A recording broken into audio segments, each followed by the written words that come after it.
Hello friends, good evening, नमस्कार। Welcome to सृजन online classes. Friend, जैसा कि आप लोगों को मालूम है कि वर्तमान समय में जितनी भी परीक्षाएं हो रही हैं उसमें सामान्य विज्ञान के क्वेश्चन बहुत अधिक संख्या में आ रहे हैं। इसलिए हमने आज से सामान्य विज्ञान प्रारंभ की है और आज हमारा बहुत ही महत्वपूर्ण टॉपिक प्रकाशिकी यानी कि ऑप्टिक्स है। फ्रेंड्स, प्रकाशिकी यानी कि ऑप्टिक्स को समझ लेते हैं। प्रकाश ऊर्जा का एक रूप है जो हमें देखने में सहायता करता है। जब किसी वस्तु पर प्रकाश डाला जाता है, टकराता है, तो वह परावर्तित होकर हमारी आंखों में पहुंचता है, जिससे हमें वस्तुएं दिखाई देने लगती हैं। नेक्स्ट प्रश्न है कि प्रकाश की विभिन्न माध्यमों में चाल क्या है, और यहाँ से परीक्षाओं में अक्सर प्रश्न पूछ लिया जाता है। तो निर्वात में प्रकाश की चाल, निर्वात का मीन्स होता है जहाँ पर वायु नहीं होती है। निर्वात में प्रकाश की चाल है 3 × 10⁸ मीटर प्रति सेकेंड। दूसरा पॉइंट है कि जल में प्रकाश की चाल क्या है, तो फ्रेंड्स ये है 2.25 × 10⁸ मीटर पर सेकेंड। तीसरा है कि कांच में प्रकाश की चाल क्या होगी, तो कांच में फ्रेंड्स होती है 2 × 10⁸ मीटर पर सेकेंड। अगला है तारपीन का तेल में प्रकाश की चाल क्या होती है, तो तारपीन के तेल में प्रकाश की चाल होती है फ्रेंड्स 2.04 × 10⁸ मीटर प्रति सेकेंड। अगला है नायलॉन में प्रकाश की चाल क्या होती है, तो ये होती है फ्रेंड्स 1.96 × 10⁸ मीटर पर सेकेंड। तो फ्रेंड्स, ये विभिन्न माध्यमों में प्रकाश की चाल हमने आपको बता दी। यहाँ से आपको कम से कम प्रत्येक एग्जाम में एक क्वेश्चन देखने को मिलेगा। नेक्स्ट इसमें हम देखते हैं फ्रेंड्स, प्रकाश का परावर्तन क्या होता है। तो फ्रेंड्स, प्रकाश के परावर्तन को हम लोग समझ लेते हैं। तो जैसे कि इसमें प्रकाश का परावर्तन डायग्राम के माध्यम से समझ लेते हैं, जो बहुत ही इम्पोर्टेंट है। तो फ्रेंड, आने वाली किरण को आपतित किरण बोलते हैं और जाने वाली किरण को परावर्तित किरण बोलते हैं। और बीच में एक अभिलंब होता है, इसको हम बोलते हैं, जो तीनों एक ही बिंदु पर होते हैं, इसको बोलते हैं आपतन कोण, और ये होता है परावर्तन कोण। तो फ्रेंड्स, इनको हम लिख देते हैं। आने वाली किरण को बोलते हैं आपतित किरण,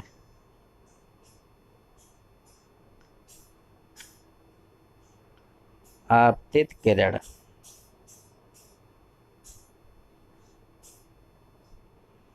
और जाने वाली किरण को बोलेंगे परावर्तित किरण।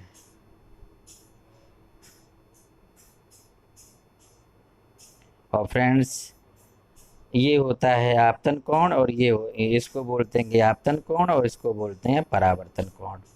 और फ्रेंड्स, इसके जो नियम होते हैं, प्रकाश के परावर्तन के नियम है। पहला नियम है कि आपतन की आपका आपाती किरण और परावर्तित किरण और अभिलंब तीनों एक ही तल में होते हैं, पहला नियम।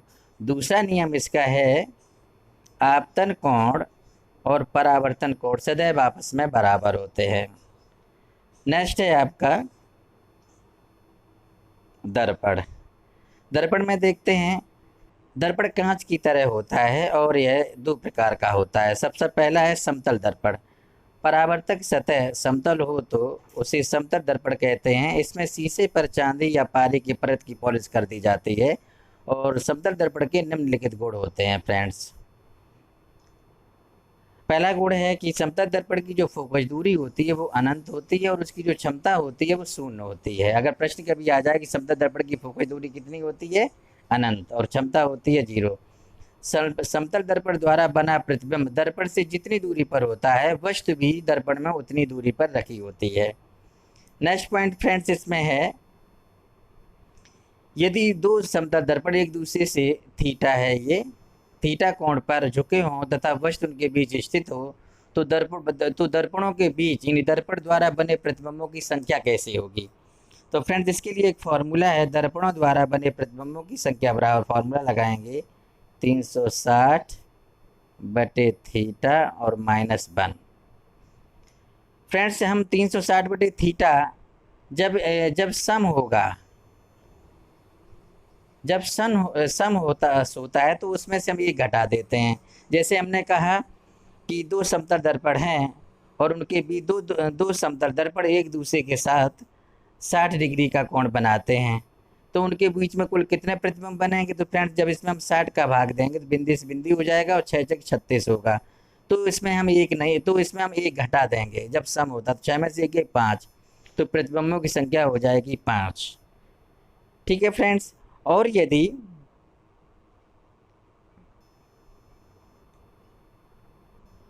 दूसरा इसमें क्या है, n बराबर 360/थीटा, ये हम उस समय यूज करेंगे जब हमने मान लीजिए किसी, दूसरा है n बराबर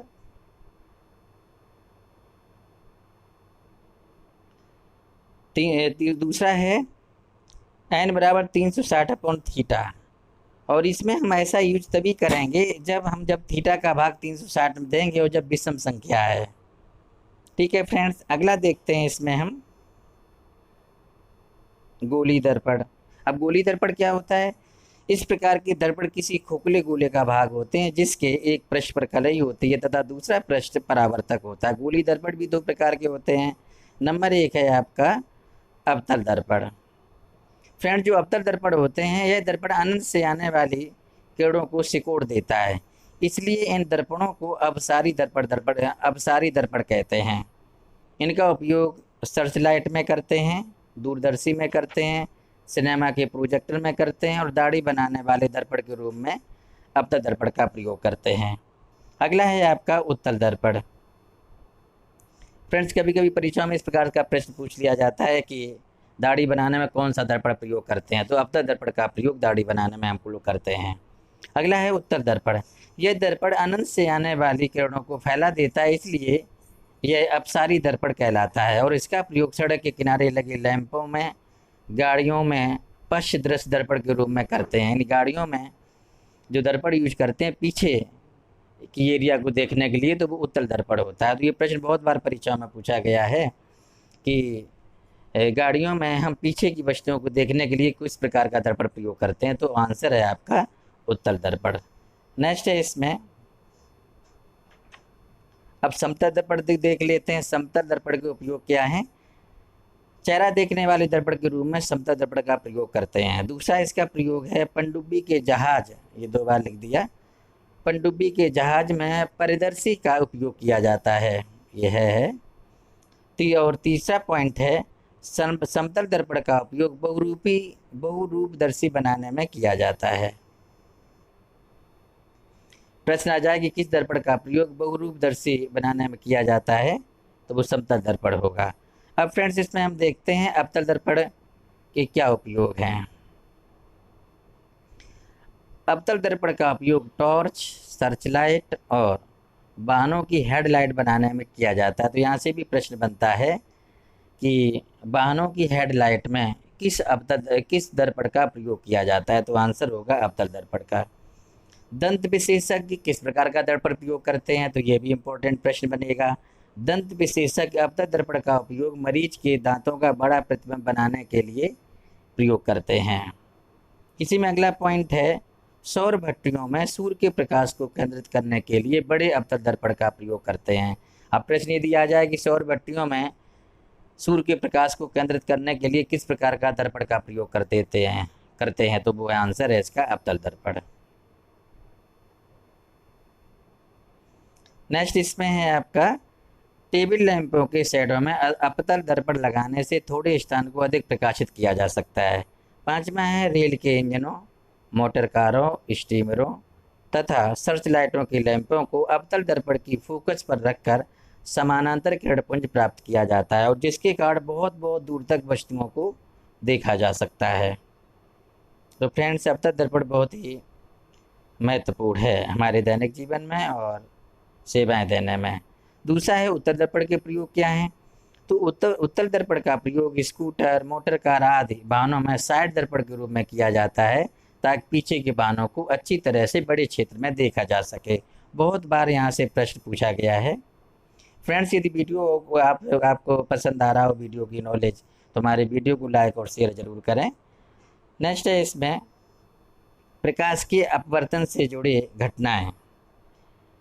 यहाँ अक्सर परीक्षाओं में पूछा जाता है कि पानी में पड़ी हुई कोई लकड़ी या पेंसिल बाहर से देखने पर तिरछी दिखाई देती है, ये प्रकाश की किस घटना के कारण होता है? तो प्रकाश के अपवर्तन के कारण होता है। नेक्स्ट है दूसरा, इसका एग्जाम्पल है कि पानी से युक्त बर्तन की पैंदी ऊपर से देखने पर प्रकाश के अपवर्तन के कारण कुछ उठी हुई प्रतीत होती है। परीक्षा में यहाँ से प्रश्न कैसे बनेगा कि साफ पानी में सिक्का डालने से सिक्का उठा हुआ प्रकाश की किस घटना के कारण होता है? तो हम आंसर टिक लगा देंगे, प्रकाश के अपवर्तन के कारण। अगला पॉइंट है, जब अक्षरों के ऊपर कांच का स्लैब रखकर देखते हैं तो प्रकाश के अपवर्तन के कारण अक्षर उठे हुए प्रतीत होते हैं। ये भी प्रश्न इंपॉर्टेंट है। नेक्स्ट है इसमें, पानी से भरे किसी कांच के बर्तन में रखे नींबू पार्श्व से देखने पर अपवर्तन के कारण अपने वास्तविक आकार से बड़ा प्रतीत होता है। अगला है आपका वायुमंडलीय अपवर्तन।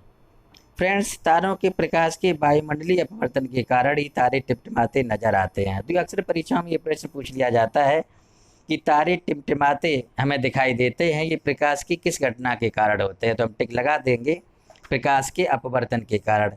अगर इसकी जगह यहाँ पे लिखा हो वायुमंडलीय अपवर्तन के कारण तो ये भी सही है, दोनों लिखे हो तो दोनों सही है। अगला है, तारे की आभासी स्थिति उसकी वास्तविक स्थिति से भिन्न होती है। यानी तारा हम फ्रेंड्स देखते हैं रात में, जब तारा आकाश में तो हमें नज़दीक दिखते हैं लेकिन वो होते बहुत दूर हैं। तो यही स्थिति है, ये प्रकाश के अपवर्तन के कारण ही बहुत दूर स्थित तारे नज़दीक दिखाई देते हैं। अगला पॉइंट है फ्रेंड्स, प्रकाश के प्रकीर्णन से जुड़ी घटनाएं। स्वच्छ आकाश का रंग नीला दिखाई देता है, ये प्रकाश के प्रकीर्णन के कारण ही होता है। दूसरा है, सूर्योदय तथा सूर्यास्त के समय सूर्य का रंग लाल दिखाई देता है। और ये अक्सर परीक्षा में पूछ लेते हैं कि जब सूर्य जो है उदय होता है और सूर्य अस्त होता है तो सूर्य का रंग लाल क्यों दिखाई देता है? यानी प्रकाश की किस घटना के कारण सूर्य का रंग लाल दिखाई देता है? तो वो है फ्रेंड्स, प्रकाश के प्रकीर्णन के कारण। नेक्स्ट है पूर्ण आंतरिक परावर्तन। अब यहाँ से भी प्रश्न पूछे जाते हैं कि पूर्ण आंतरिक परावर्तन, जैसे रेगिस्तान में मरीचिका का बनना। मरीचिका मीन्स होता है पानी का भ्रम, ये प्रकाश की किस घटना के कारण होता है? तो फ्रेंड्स इसका आंसर है पूर्ण आंतरिक परावर्तन के कारण। तो पूर्ण आंतरिक परावर्तन से जुड़ी कुछ घटनाओं के उदाहरण देख लेते हैं जो आपकी प्रत्येक परीक्षा में देखने को अधिकांशतया मिलते हैं। पहला पॉइंट है, प्रकाश तंतु अर्थात ऑप्टिकल फाइबर पूर्ण आंतरिक परावर्तन के सिद्धांत पर काम करते हैं। फ्रेंड्स, जो प्रकाशिक तंतु होते हैं यानी कि ऑप्टिकल फाइबर होते हैं, ये पूर्ण आंतरिक परावर्तन के सिद्धांत पर काम करते हैं। अब परीक्षा में प्रश्न पूछा जाता है कि प्रकाशिक तंतु या ऑप्टिकल फाइबर किस सिद्धांत पर काम करते हैं? तो फ्रेंड्स, अब हमें पूरी उम्मीद है कि आप इस आंसर को कर देंगे, तो आप टिक लगा देंगे, पूर्ण आंतरिक परावर्तन के कारण। दूसरा पॉइंट है, रेगिस्तान की मरीचिका पूर्ण आंतरिक परावर्तन के कारण बनती है। मरीचिका का मतलब होता है पानी का भ्रम। और हीरा के चमकने का कारण भी पूर्ण आंतरिक परावर्तन ही होता है। बहुत ही बार ये पूछा गया है प्रश्न परीक्षाओं में कि हीरा के चमकने, जो हीरा का चमकना है प्रकाश की किस घटना पर आधारित है? तो पूर्ण आंतरिक परावर्तन पर। अगला फ्रेंड्स देखते हैं प्रकाश का प्रकीर्णन क्या होता है। तो फ्रेंड्स, इसमें हम एक प्रिज्म ले लेते हैं ये, और इस पर सूर्य की सफ़ेद किरण इस पर जब पड़ती है तो ये इसको 7 रंगों में बांट देती है।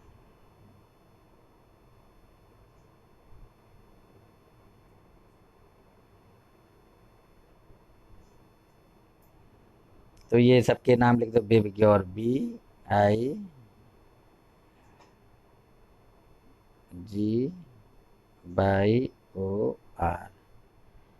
तो प्रकाश की किरण जब किसी प्रिज्म पर पड़ती है तो इस सफ़ेद किरण को प्रिज्म 7 रंगों में डिवाइड कर देता है। ये एक ही पॉइंट पर है, ये पूरा एक ही पॉइंट से आप माने। तो सबसे ऊपर होता है आपका रेड और सबसे नीचे होता है वायलेट। ठीक है फ्रेंड्स।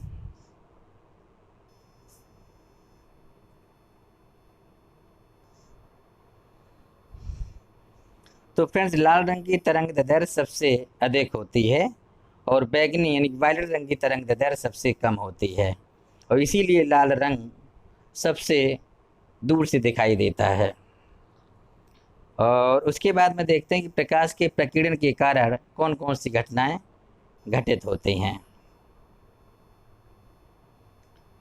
तो प्रकाश के प्रकीर्णन के कारण होने वाली घटनाएं, सबसे पहला पॉइंट है इंद्रधनुष के इंद्रधनुष की घटना है प्रकाश के प्रकीर्णन के कारण ही बनती है। और फ्रेंड्स, इंद्रधनुष दो प्रकार के होते हैं। एक है आपका प्राथमिक इंद्रधनुष। तो जो प्राथमिक इंद्रधनुष होता है उसमें लाल रंग सबसे ऊपर होता है और वायलेट बैगनी रंग सबसे नीचे होता है। और दूसरा जो इंद्रधनुष होता है इसका जस्ट उल्टा हो जाता है, यानी वायलेट सबसे ऊपर हो जाता है और लाल लाल रंग सबसे नीचे होता है। अगला इम्पोर्टेंट है आपका प्रकाश में डॉपलर प्रभाव। तो डॉपलर प्रभाव का प्रयोग कहाँ कहाँ किया जाता है? तो फ्रेंड्स, प्रकाश में जो डॉपलर प्रभाव ये निम्नलिखित सिद्ध जगह यूज करते हैं। सबसे पहले हवाई जहाज, पनडुब्बी, रडार और सोनार की चाल ज्ञात करने में। इन प्रकाश में डॉपलर प्रभाव का प्रयोग हवाई जहाज, पनडुब्बी, रडार और सोनार की चाल ज्ञात करने में करते हैं। दूसरा पॉइंट है तारों एवं गैलेक्सी की चाल ज्ञात करने में करते हैं और सूर्य के घूर्णन की चाल ज्ञात करने में डॉपलर प्रभाव का प्रयोग करते हैं। नेक्स्ट फ्रेंड्स है चिकित्सा विज्ञान में जैसे सोनोग्राफी और इकोकार्डियोग्राम में भी डॉपलर प्रभाव का प्रयोग किया जाता है। अगला जो फ्रेंड्स इम्पोर्टेंट जो है पॉइंट्स हैं आपके निकट दृष्टि दोष, दूर दृष्टि दोष और जरा दृष्टि दोष, और उसके बाद होता है कलर ब्लाइंडनेस यानी वर्णांधता। और यहाँ से तो आपको हर परीक्षा में प्रश्न देखने को मिलता है, नो डाउट आप भी जानते होंगे इस चीज़ को। तो सबसे पहले फ्रेंड्स चलते हैं हम निकट दृष्टि दोष यानी कि मायोपिया इंग्लिश में कहते हैं। इस दोष से जो पीड़ित व्यक्ति को पास की वस्तुएं तो दिखाई दी जाती हैं परंतु दूर की वस्तुएं दिखाई नहीं देती हैं। और इसका निवारण यानी कि इस दोष का निवारण अवतल लेंस का प्रयोग करके किया जाता है। यानी अवतल लेंस का अगर हम प्रयोग करेंगे तो निकट दृष्टि दोष खत्म हो जाता है। दूसरा है आपका दूर दृष्टि दोष। फ्रेंड, दूर दृष्टि दोष का मतलब है हाइपरमेट्रोपिया। इस दोष से पीड़ित व्यक्ति दूर की वस्तुओं को तो स्पष्ट देख लेता है किंतु पास की वस्तुओं को स्पष्ट नहीं देख पाता है।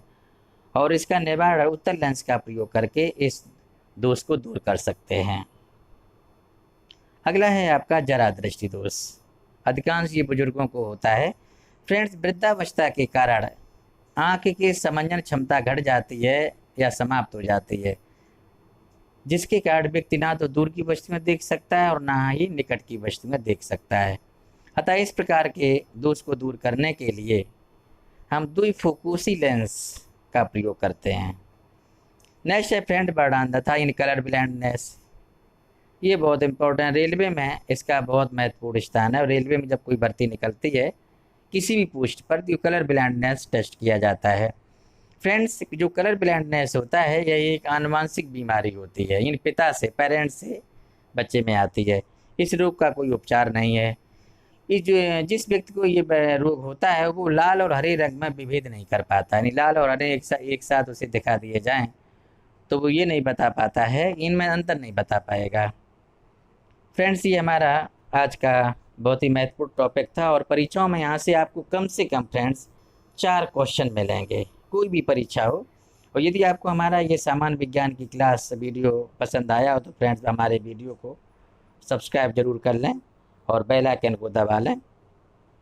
और हमारे चैनल ने जो है railway group D, UPSI, UPSC, PET के लिए फ्री में टेस्ट सीरीज प्रारंभ कर दी हैं और चैनल को सब्सक्राइब करके इसका फ़ायदा उठाएं।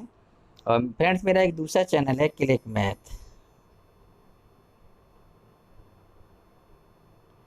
इस चैनल पर मैथ और रीजनिंग की नियमित कक्षाएं चल रही हैं जो सभी परीक्षाओं के लिए बहुत ही महत्वपूर्ण हैं और इस पर जाके आप मैथ और रीजनिंग की स्पेशल क्लास लें। Thank you.